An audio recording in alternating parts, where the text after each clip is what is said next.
Welcome to Truth by Billie Beene Flash Update. Today's date, January 5, time in Texas, about 2 p.m. Some of the sources I'll use today: God in the Bible, Patriot Subscriber, Dabu 77, Alex Christopherou, Hal Turner, New York Times, What's Up with Shipping, PROMETHEON Update. Some of the things we'll cover. We have a secret plot by Deli Rodriguez. She's the interim president of Venezuela, to overthrow Maduro in 2025, a plot that President Trump said no to. And we're hearing there are explosions in Iran, and that 15 oil tankers have ran the blockade in the Caribbean. I submit we'll soon see those 15 tankers in Venezuelan ports, I believe, replaced by the U.S. military. And oh, Canada. So we can begin with Democratic Party. We have this in the governor of Minnesota, Tim Walz. He's the one who ran with Camel as her vice president. Tim Walz, also a commie Dem, was running for his third term as governor in Minnesota. But in Minnesota is where the Somali welfare fraud has broken out, showing that top levels of the Minnesota government, including, I believe, the governor, Walz, were stealing money from the U.S. government via welfare and filtering that money down to Somali terrorists. So Tim Walz is dropping out of the governor race. So that's going on. Now we have this. So we know Friday night, the U.S. military went into the alleged president of Venezuela, Maduro's presidential palace in Caracas. There were 5 explosions along the coastline, taking out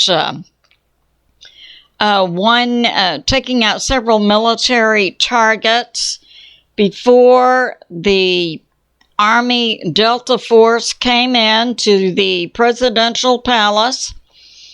I said in my previous video, the Delta Force and other military were inside the presidential palace in Venezuela for 1.5 to 2.5 hours.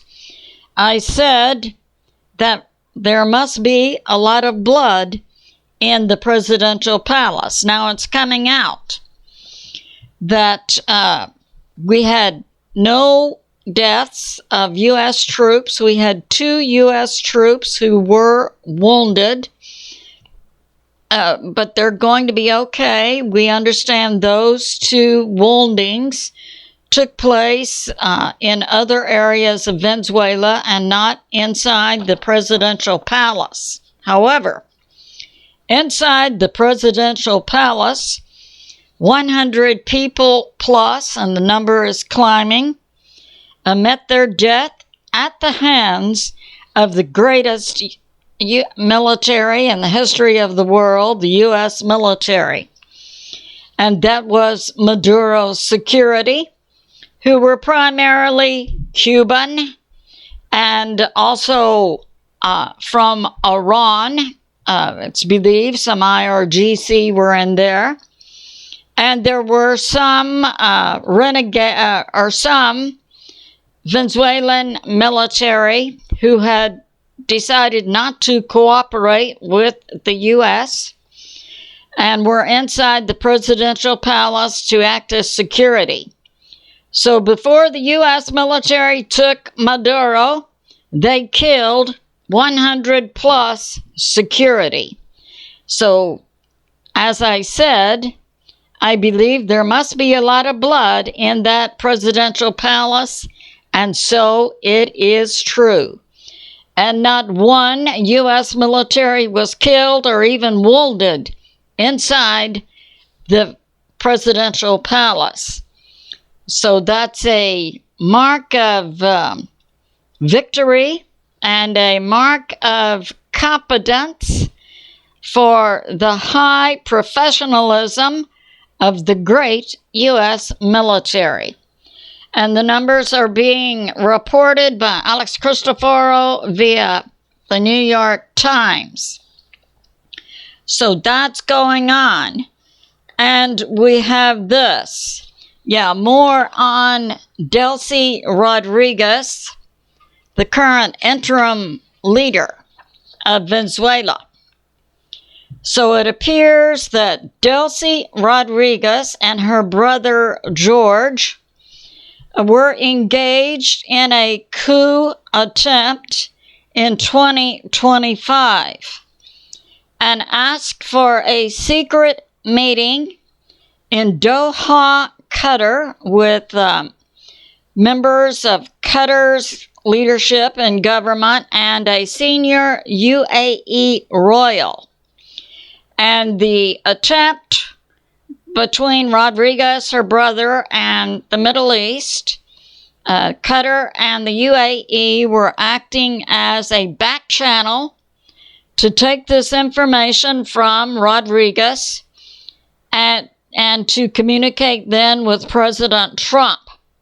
At that time in 2025, and make no mistake about it, this is classified information which is now coming out via President Trump's team to let both the people of Venezuela, those in the government of Venezuela, and the world know who Deli Rodriguez really is. I mean, if all you have to do is release information and let the internal workings in the Venezuelan government right itself, well, this would be one way to get that done. So this classified information is coming out from President Trump's team.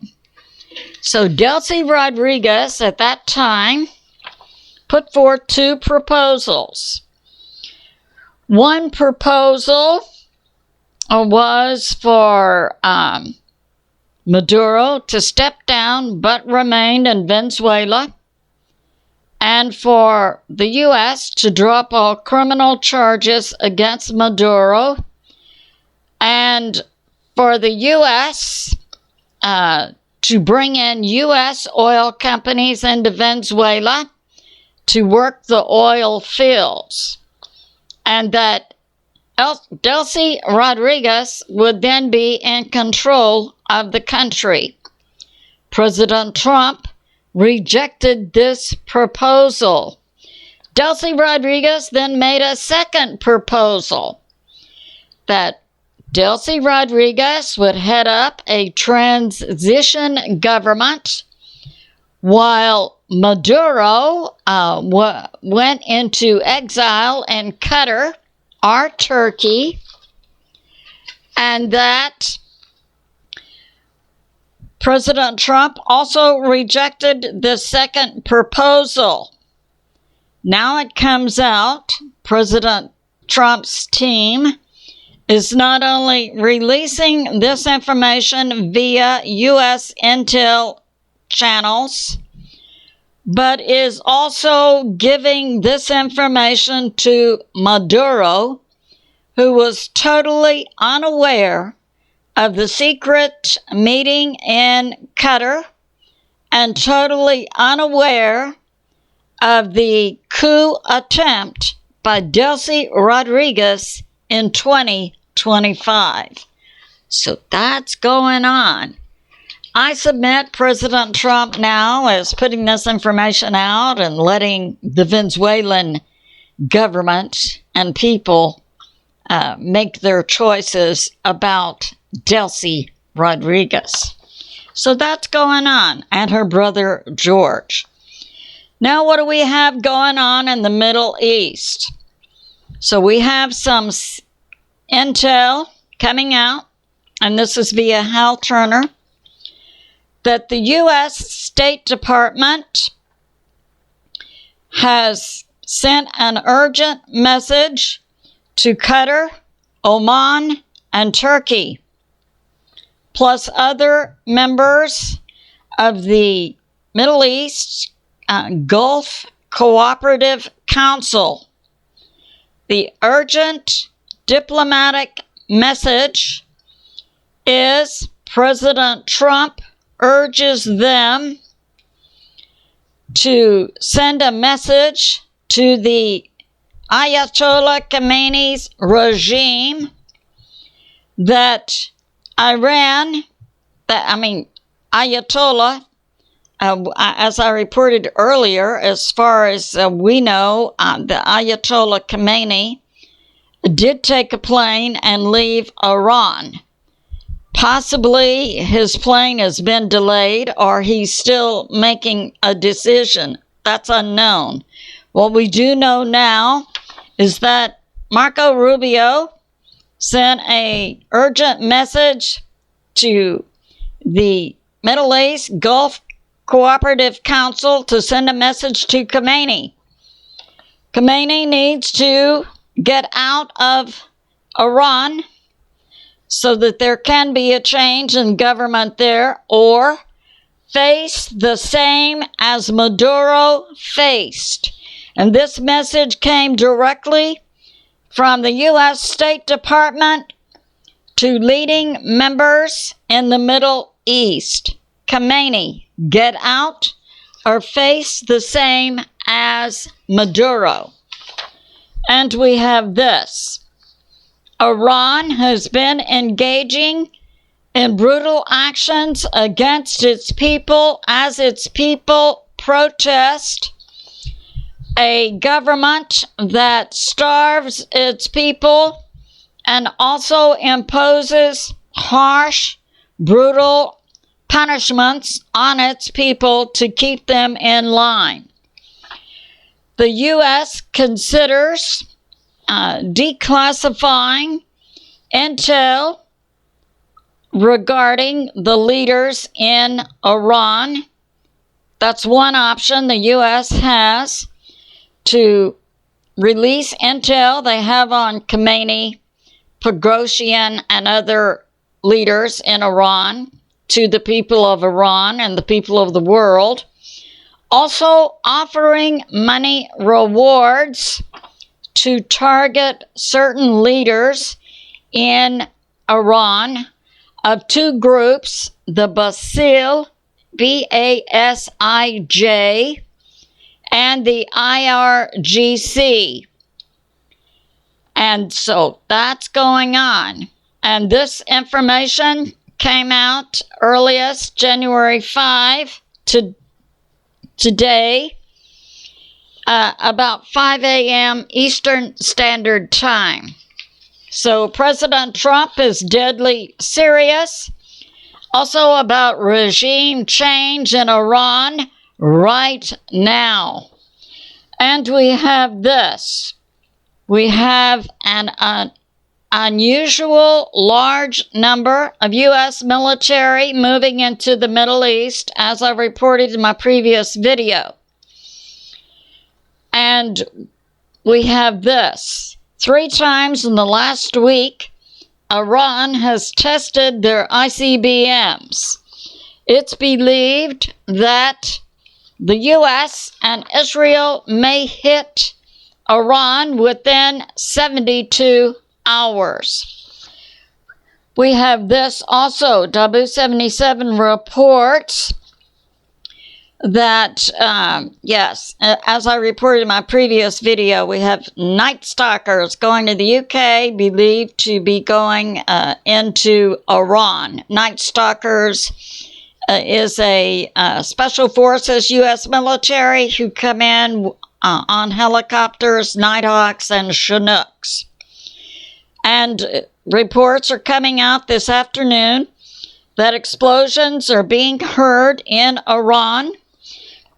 It's believed this is possibly sabotage or a result of the millions of people inside Iran who are revolting and in the process of overthrowing the government of Iran. We have this coming up, what's up with shipping, and I had other sources. So this afternoon, the headline is 15 oil tankers break through the U.S. military embargo of Venezuela. I have a different take on this. I believe that, let's be serious, you think an oil tanker can come against the U.S. military? No. I believe certain things. Number one, since the U.S. military had imposed this embargo, there were loaded oil tankers in the port of Venezuela. When this happens, the functioning oil fields have to go on something like a standby process. Those oil pumps have to keep pumping or they become stagnant. Now, since President Trump, part of his plan of revitalizing Venezuela includes bringing in U.S. oil companies to revitalize the 25-year-old structures in the oil fields, I submit two things. One, the oil companies advised President Trump he should let those oil tankers out so new empty tankers can come in and those oil fields can continue to pump and load oil. That's one. Number two, I submit this possibility that this was a military move to clear the port of the oil tankers so that the U.S. military could come in. So that's what's going on. And we have this. We have this from Prometheus Update. Oh, yeah. I've been putting out the President Trump. Yes, I believe he will hit Cuba, Colombia, South Africa, and will take Greenland and other countries. Now, a country that was involved in the coup in the U.S. in 2020 has been tied back to CCP operators inside Canada. So Prometheus Update puts this out. President Trump also made a public statement that drugs were coming into the U.S. via Canada. Prometheus Update interprets this as Prometheus Update says, it was also interpreted the same way by the UK intel group MI6. And make no mistake about it, in the coup of 2020 in the U.S., overthrowing the vote of the people in the election of President Trump in 2020 and installing a communist Dem, JB, Canada was involved in that. And also was the MI6, the intel group of the UK. And we know there were also traitors inside the U.S., CIA, FBI, and other government groups. We do have traitors also. But the MI6 was heavily involved in flipping the vote and the U.S. presidential vote in 2020. So MI6 also reacted to President Trump's statement on Sunday and interpreted it as the U.S. Making some type of move against Canada very soon. And they recognize, the MI6 recognized that the Venezuela was not a regime change, but a strike at the City of London. So we're seeing several things here. We're seeing President Trump's team put out this classified information about Deli Rodriguez's secret plot to overthrow Maduro in 2025 and letting the whole world know about it. To let the pot inside Venezuela begin to boil over by actions inside the Venezuelan government. And if President Trump's Maduro removal was not regime change, but a strike at MI6 and the deep state City of London, which is the center of the deep state's global financial center, he's making a good progress there.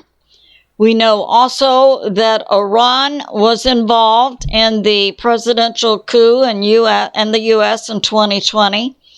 And we know that Iran has inside Venezuela, as do China, troops and weapons to strike at America. And we know that Iran and China have also been aiding and abetting Venezuela and other South American countries, most notably Colombia and Mexico.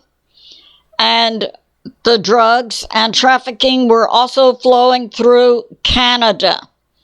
Now, it's my position that a government cannot be blind to these type activities on their soil unless they are evil and corrupt and are being paid off. So make no mistake about it. Trudeau's government knew about it and received a kickback from it.